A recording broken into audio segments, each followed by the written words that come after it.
Welcome back. We are joined today by Scott Ritter, a former UN weapons inspector, a US Marine Corps intelligence officer, and a prolific author. So thank you very much for coming on the program. We appear to be entering very dangerous times. That is, the attacks on Russia are now intensifying. We saw massive drone attacks on Moscow over the weekend, and before we logged on now, I saw that drones were also entering the space around St. Petersburg, very far away from Ukraine, I would add, to the extent they had to shut down many of the flights going out of Pulkovo.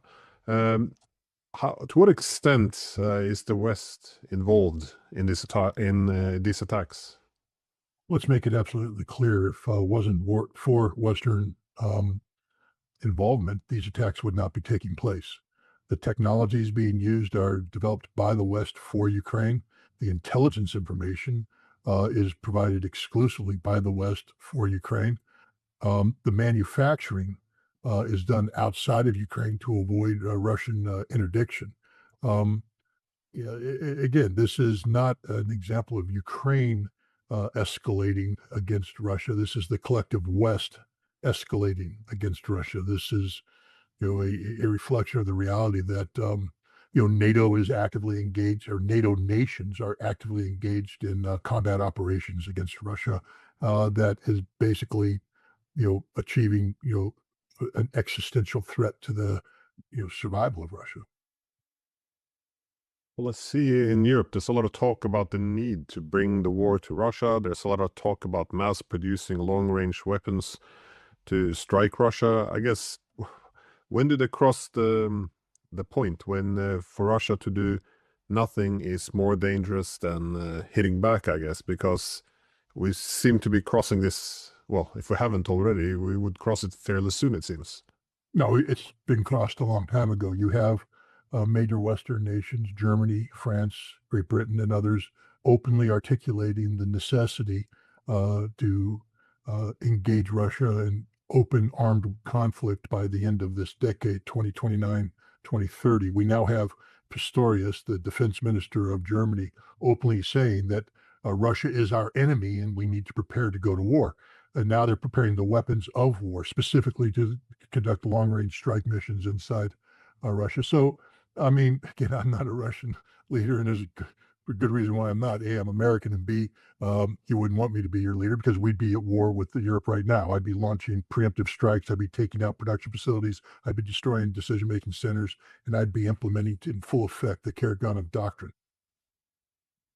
Well, it appears though that, yeah, no, it's very strange if you listen to the rhetoric 4 years ago, the caution and something that sounded like rational arguments and concern about being participants in the war, where the rhetoric now is very far apart.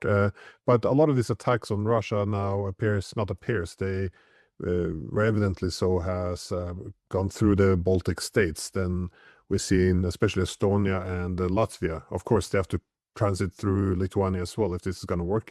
But uh,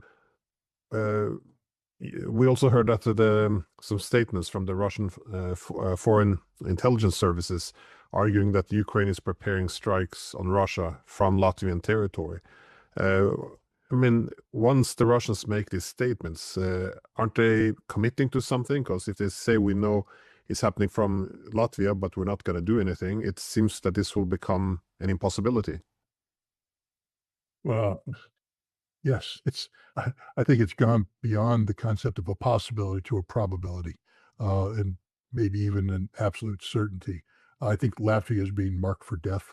Um, I don't believe Russia. Again, I don't pretend to know anything about I do know Sergei Karaganov. You know Sergei Karaganov, and you know that he's a serious man. He's a rational actor. He's not an irrational actor, and he's somebody whose voice has influence.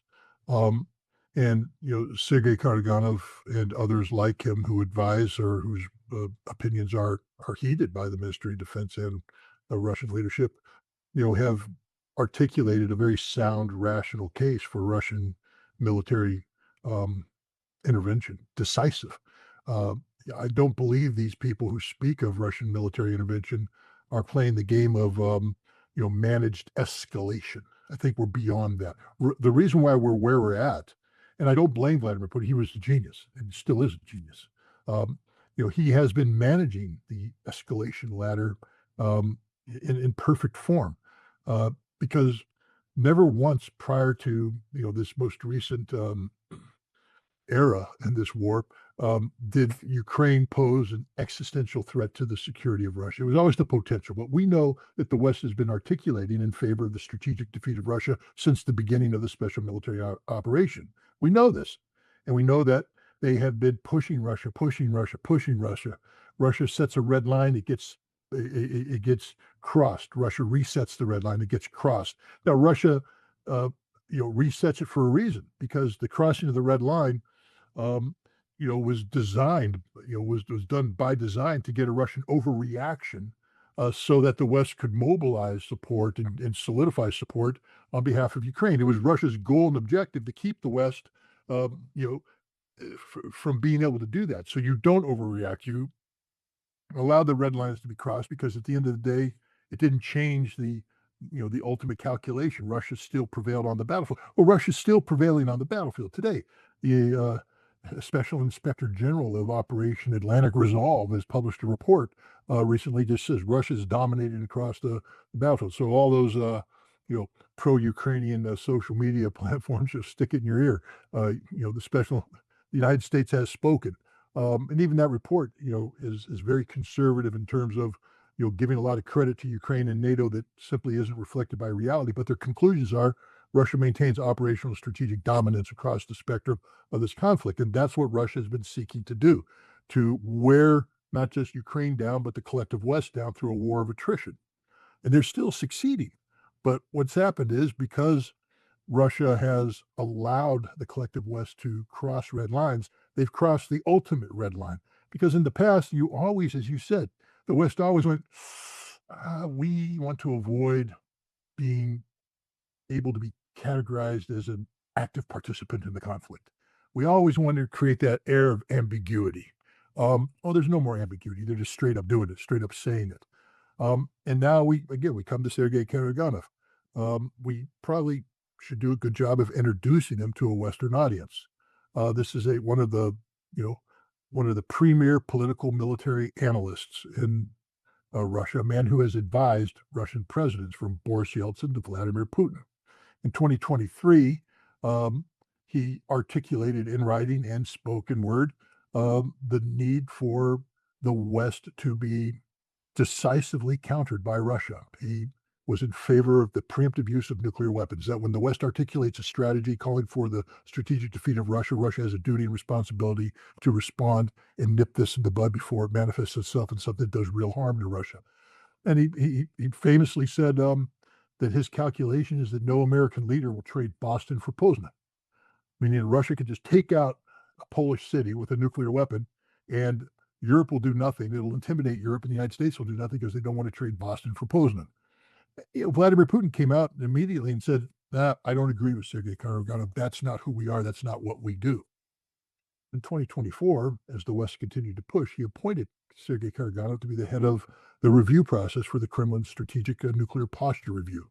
In 2025, the Russians published a new strategic nuclear posture that basically was the Karaganov doctrine, basically saying that if nuclear powers provide conventional military capability to a non-nuclear power and use that to strike into the strategic depth of Russia that threatens Russia's strategic infrastructure, that Russia is therefore empowered to use nuclear weapons in response. They can treat this as a nuclear attack.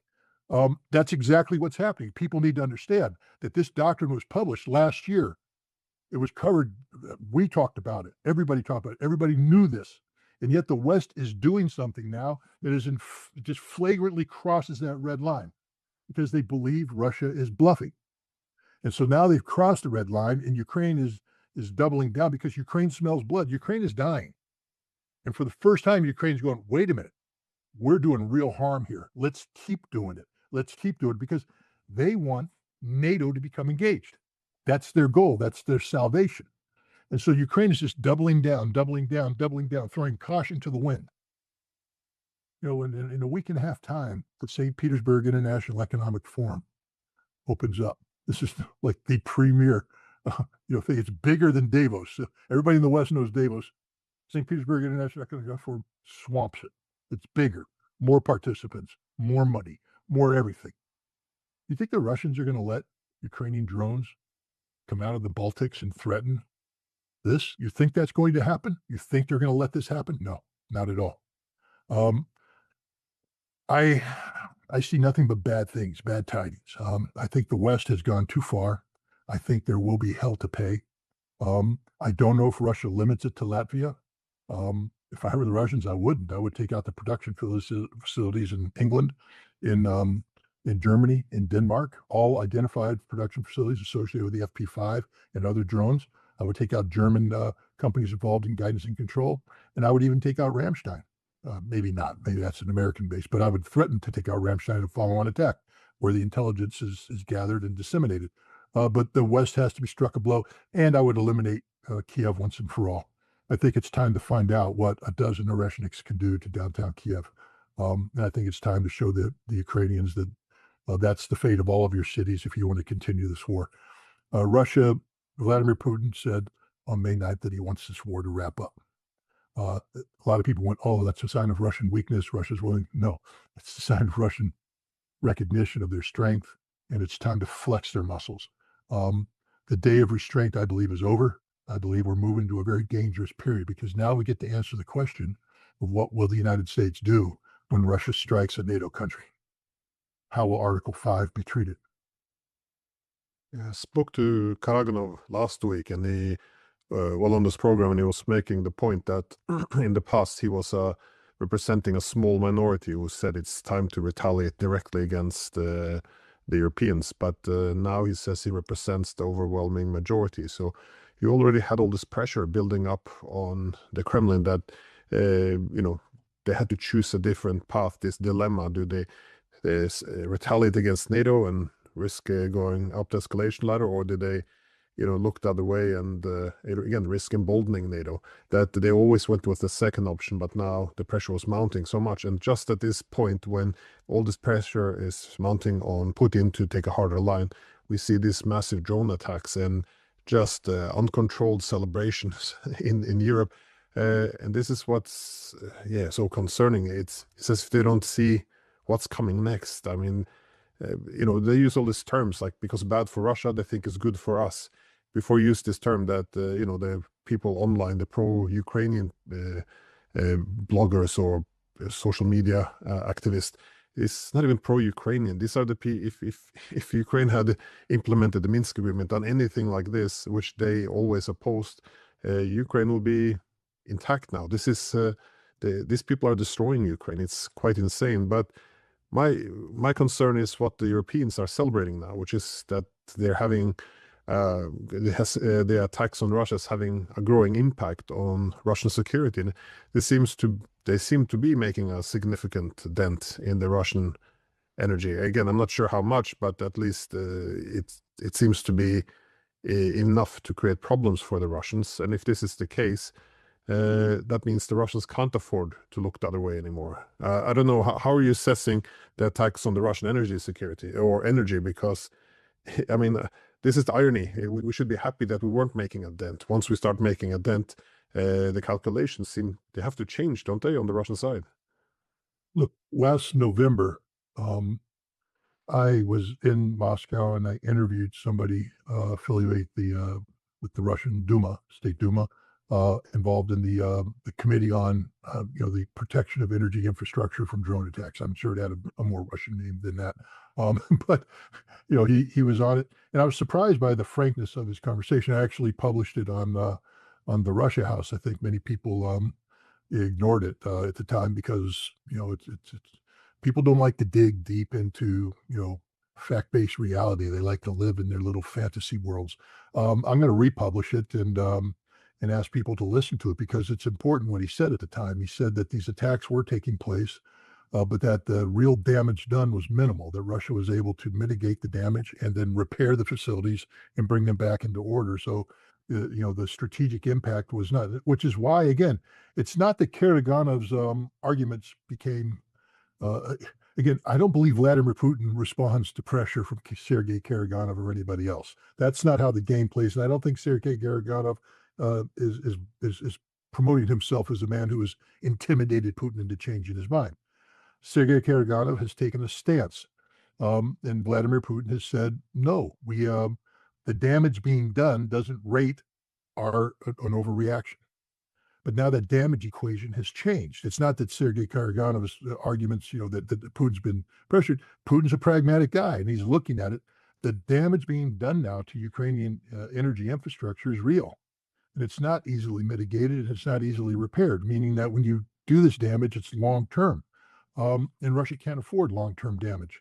Um, again, there's things that happen in Russia that we're not aware of. And, I believe Russia, the idea that Russia operates on the margins is absurd. I believe Russia probably has strategic reserves just like everybody else. And I believe that they're able to ride this out because you see a lot of people talking about Russia's, export volumes having dropped significantly. But the potential for, the production of, refined products for export is being impacted. And at some point in time, the reserves run out. And if you haven't brought this potential back up, you're going to have a gap, and it's going to be meaningful.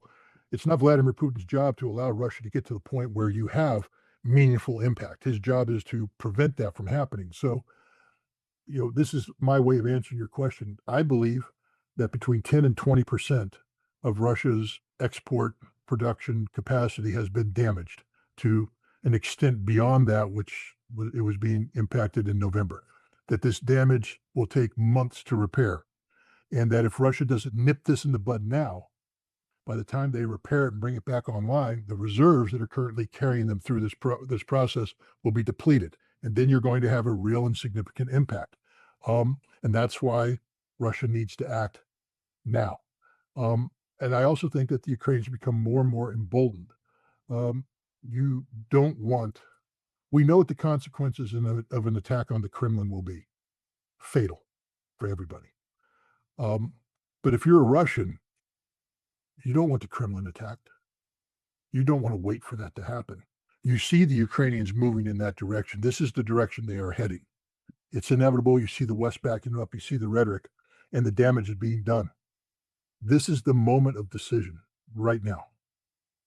If you wait, you allow the Ukrainians to do significant, meaningful harm of an existential nature. Right now, Russia has the capacity to absorb, repair, and move on if the threat can be terminated. So now is the moment of decisive action. And I, again, I don't want to speak on behalf of anybody. It's just assessments, and as we all know, assessments can be wrong. Um, but I have to say, on May 9th, the whole scene around Victory Day was. I mean, look, you're a specialist. You lived in Russia. You know the Russians. This was a different May 9th than I've seen in the last 4 years since the special military operation began. This was a May 9th of uh, deathly seriousness. Um, at the embassy, the ambassador spoke incessantly about unconditional surrender, unconditional surrender, unconditional surrender, linking Nazi Germany and the Ukrainian government in a way that had never been done before.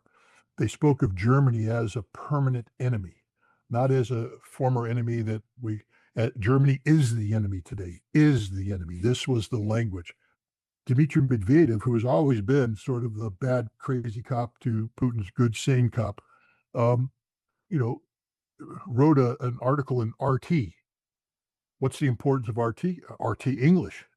It's an article written for the West to read. It's designed for Western consumption, but it's an article that speaks with the force of the Russian government. This is Russian state media. This isn't Medvedev putting a social media post out on X. This is RT, Russian state media, publishing a major article written by a man who used to be the president of Russia, used to be the prime minister of Russia, and currently is the number 2 on the National Security Council. And the article is devastating for Europe.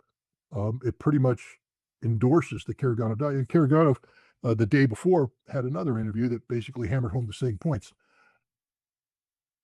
The sense I get in having watched Russia, monitored Russia, et cetera, is that Russia has reached the point of decision. And unless something fundamentally changes, such as the unconditional surrender of Ukraine today, I think we're going to see decisive action before the St. Petersburg International Economic Forum begins to preempt any potential attack. I'd be curious to be a fly on the wall, although that's an insult to the Chinese. I'm sure their sanitation is such that there are no flies on the wall. But there should be a fly on the wall in the conversations between Vladimir Putin and Xi Jinping about this, because China was extraordinarily tough on Trump about Taiwan. And the Chinese know that Ukraine is as important to Russia as Taiwan is to China.